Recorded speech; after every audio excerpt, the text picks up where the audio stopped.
So what amounts to probably the last interesting stock round. Everything's been bought out. Not everything. There's still, you know, 2 certificates, 30%. But we're at the 9 certificate limit each. 4, 5, 6, 7, 8, 9. 3, 5, 6, 7, 8, 9. What's the net effect? Well, let's look at player B, since I think he's been controlling things more. He holds still all of Marley, Scrooge, and Cratchit. Selling even a 10% share would drop the value, and that's not worth it to get an extra 10% in my opinion. On the other hand, he picked up more of his avarice, so he's up to 80 in that. And he picked up a 30% share of McGreed Brothers. He would have bought more of that, except player A bought the 20% share. What's kind of interesting here is player A managed to get 100% of Desmond Pickable. Despicable, but I don't know. The problem with that is he did not set that railroad up so that it's capable of being a real engine. It's sitting, it's going to make 210 around, and that's great and everything, but that's all it's going to make. Whereas the McGreed Brothers is able to make 6, 7, 8, 9, 10, and conceivably, 6, 7, 730, 750, 750 a share without buying a train. However, if there is an extra train, it could available somehow, it could probably end up over there. I'm not sure what might be worth pushing over there. CD Brothers, well, if he makes that so it stops making any income, he takes a bigger loss than the owner, than player B. You might want to do that, but the priority is sitting over here. It seems like a bad move. So I think this is the best that can be done, really. Any kind of swallow or anything like that, it's just not going to be able to fund him well enough. On the other hand, player B, whom I think is doing better, if we count total percentages, we're at 70, 80, 100, 160, 200, 240 producing shares versus 160, 230. So it's pretty close. McGreed Brothers are going to probably outproduce everything, but the next best is the one he has 100% of, the Marley, Scrooge, and Cratchit. So player B managed to get a better holding of his gold standard firm, as it is, than player A managed. Player A only managed 70%, which isn't bad, but okay. Now it's just a race. As far as I can see, we're just going to run operating rounds because I don't think anybody's going to take a swallow, not the way I like to play. And we're looking at 1, 2, 3, 4 pairs. That's a lot of just pure running, just straight engine, nothing. You know, there are options still, but I just don't think they're worth it. Maybe I'm wrong. All right. So I lied. You're getting used to it by now, aren't you? CD Brothers decided to swallow because they had enough money on a swallow to still grab another train with this guy. So they just barely made it. They're like $8 over that. And now that's a train or company or whatever you want to call it that they can give over to McGreed again. No one else can take it. Given their holdings, 60% in CD, 70 in McGreed, they'll probably sell the big train again. McGreed has a bot, so it can pick it up. Pair of operating rounds are done. Let me throw a card in. There's really not much to see here. There's just money being piled up, huge amounts of money. McGreed Brothers pulled in 98 a share. It can't get any better.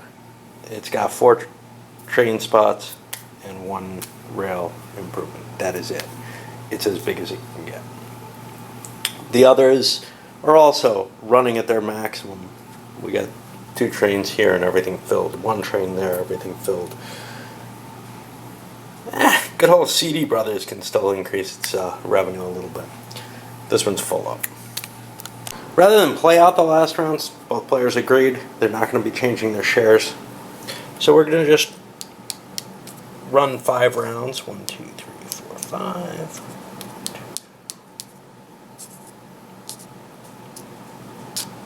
And that's where the shares are going to end.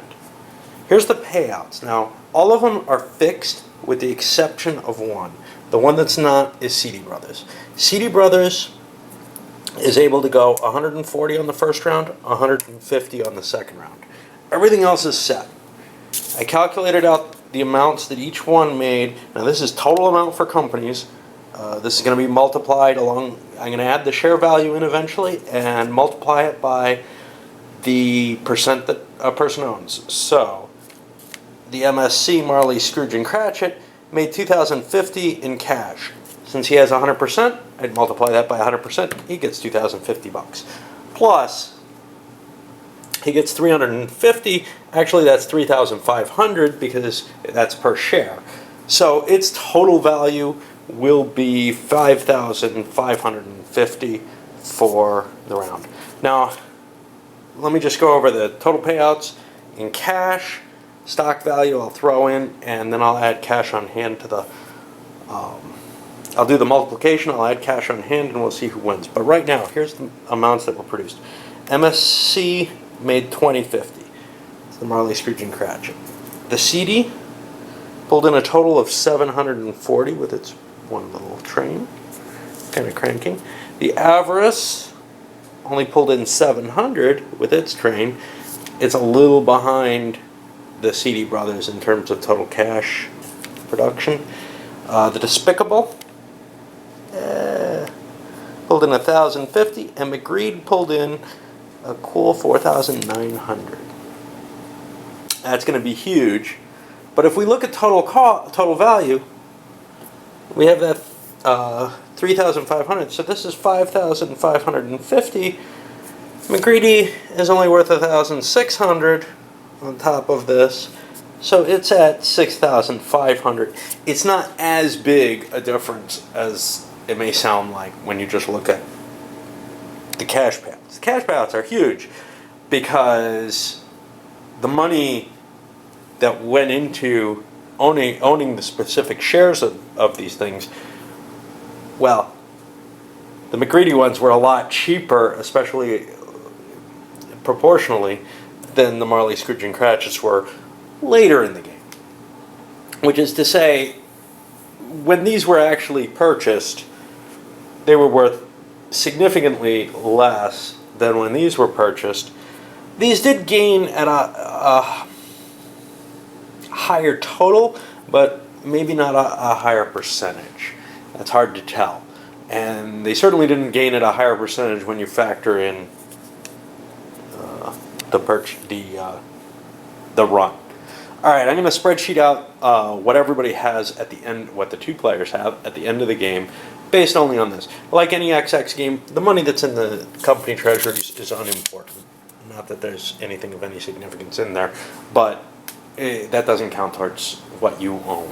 All what you own is your cash on hand, this, which is part of your cash on hand, it's the runs you made, and the share value of your stock.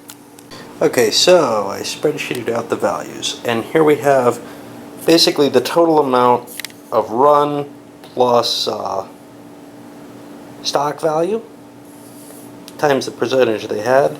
So the 70% of McGreed was worth $45.50, the 30% was worth $19.50, and likewise here we have Despicable, Avarice, only 80% there at $19.20,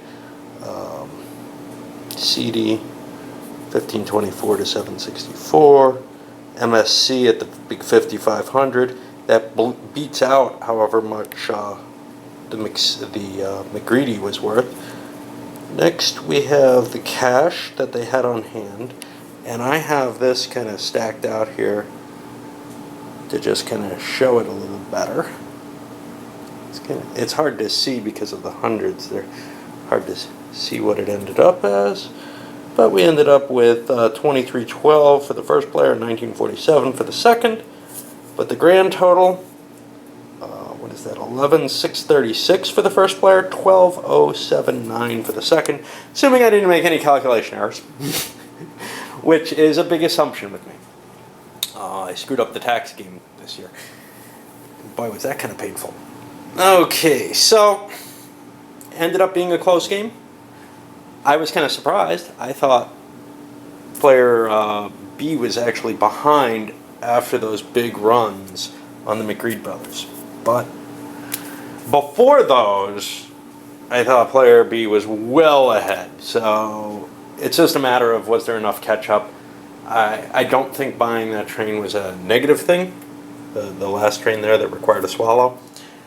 I don't think any of the other swallows were necessarily negative.